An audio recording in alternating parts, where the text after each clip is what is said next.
Before we get too deep into the new year, I wanted to go through the books that I read in 2022. So here we go. The first book that I started reading was The Ethical Slut. It is by Janet W. Hardy and Dossie Easton. And I really enjoyed this book. I think it was probably my favorite book of 2022. It took me like a minute to read this. I started reading this in 2021, like late 2021, and it dragged on to 2022. And I actually didn't finish it completely. I haven't finished it completely yet. I have like 3 more chapters yet, but I got the gist of it. Like, I know what it's about. So this book is basically about relationship styles and the ways that we can cultivate and be healthy relationship partners. So cultivating healthy relationships and being healthy partners in relationships.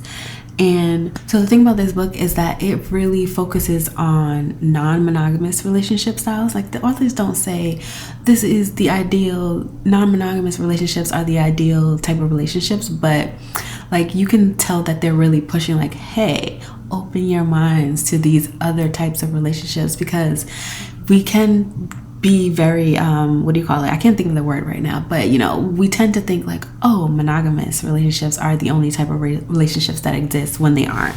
So I really enjoyed the book. I think my favorite thing about it was the way that it was written. Like, I like the structure of it. It's very reliant on stories, like personal stories and personal experiences, and I like that. Basically, all throughout the book, the authors break down each relationship style, and they pair it with like tips for how to navigate certain situations in those relationship styles, or that could really be applicable to any relationship style. So for example, jealousy, how to navigate jealousy, how to discuss jealousy or feelings of jealousy with your partner when you have multiple partners and stuff like that. I feel like the overall message of the book is really just like owning your own shit. Like, if you own your own feelings and your own actions, that will bring you one step closer to being a better partner in relationships overall. So, okay, the next book that I read is called The Sound of Stars. This is a really cute YA book. It's basically a book about a young mixed Black girl in Brooklyn who is navigating this world where aliens have taken over, and she like builds a relationship with one of the aliens, and they just kind of go on this whole adventure together. And it's really interesting because I feel like the main message of this book is that it's like how powerful art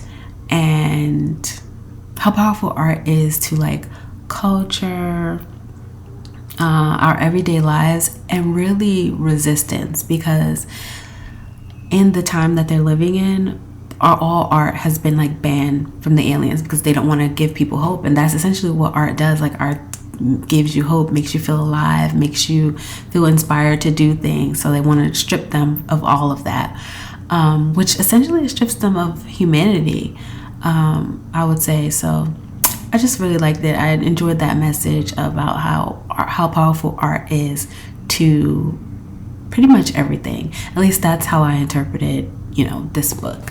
So it's a cute book. It's a quick read. I got through it in probably 4 or 5 days or something like that. So the next book that I read is called Wishful Thinking. And the first book was by Alechia Dow.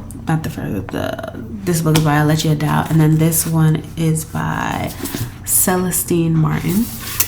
And Wishful Thinking is basically a book about a woman who is unsatisfied or unhappy with her life as it currently is, and she wants more excitement in it, and she wants to kind of be the person that she imagines herself being, but she's a little too afraid or just something to be that person on their own. Like, she's not asking for anything too much. She's like, I just want to bake and I want to be super social and stuff like that. So it's interesting because she and her sisters concoct this spell, and it kind of gives them everything that they want. And as you can imagine, things just kind of go go haywire, because it's like, do you want every single thing that you want? But yeah, it's a cute book. It's interesting. I enjoyed it. The next book that I read, well, like honestly, not even, it's Watchmen. I did not finish this book. Like, I felt like this book was so boring. I didn't like it at all. And I don't think I'm gonna finish it. I'm just mentioning it because like I spent some time on it, and yeah. Where did I get? If you can see that orange part, that's where I'm up to. And yeah, I think okay, I think I don't like two things about this book. One, I feel like the writing is very like stuffy or something like that for me. I just don't enjoy it. And then two, I don't like that it's constantly jumping back and forth into different times and stuff. Like usually I like stuff like that, and I can usually keep up with time jumps, but for some reason with this book it's just so annoying to me. Like you'll have people in one setting, and then one person out of that group will start reminiscing on something, and then they'll jump back in time to that.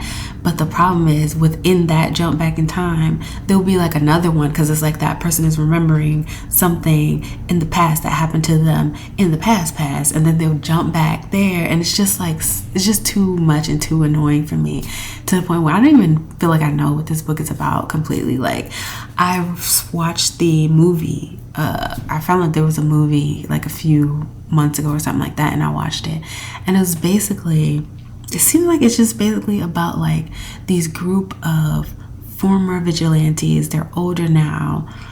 They've come together because one of their former friends that no one really liked died, or maybe we could just call him a colleague, died. And they've been brought together because someone is going around killing the former vigilantes and stuff. And it's just, yeah, I don't know. It didn't really do much for me. And then the last book that I read is Parable of the Sowers by Octavia Butler.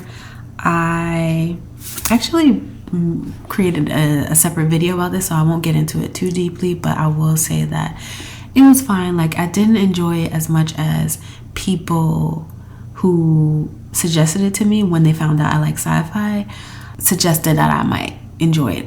Like that, I didn't enjoy it as much as they thought that I would. So yeah, but it was okay. It wasn't like horrible or anything. I am reading the second one right now. It's Parable of the Talents, I believe. So yeah, I'm getting through that.